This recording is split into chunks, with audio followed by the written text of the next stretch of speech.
रवि और उसके दोस्त एक हफ्ते के लिए पहाड़ों में घूमने का प्लान बनाते हैं। वे एक पुराने सुनसान होटल में ठहरने का निर्णय करते हैं।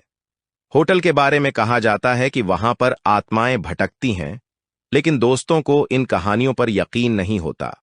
पहले दिन वे होटल पहुंचते हैं और चारों ओर की खूबसूरती का आनंद लेते हैं।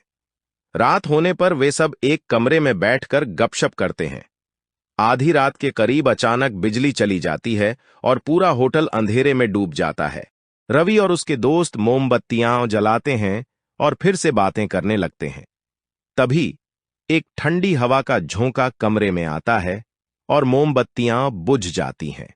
सब एक दूसरे को देखते हैं। उनकी धड़कनें तेज हो जाती हैं। तभी कमरे के कोने से एक धीमी लेकिन डरावनी हंसी सुनाई देती है। अजय एक छोटे से गांव में रहता था। उसके गांव के पास एक पुराना हवेली था, जिसके बारे में लोग कहते थे कि वहां रात को भूत प्रेत घूमते हैं।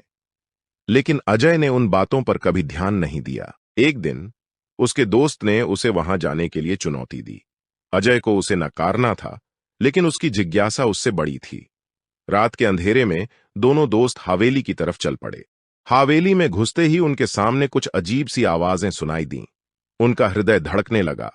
जैसे ही वे एक कमरे में पहुंचे, वहां एक वृत्ताकार आईना था जिसमें उनका रिफ्लेक्शन दिखाई दे रहा था, लेकिन उसके पीछे कुछ भी नहीं था। उन्होंने आवाज सुनी, तुम्हें यहां आना नहीं चाहिए था। उन्होंने घबराया, लेकिन उन्हें दरवाजे की ओर से आवाज आई।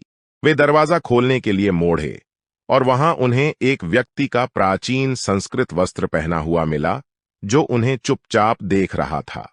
वह उनकी ओर आगे बढ़ा और उनके कान में कहा, अब तुम्हारी बारी है।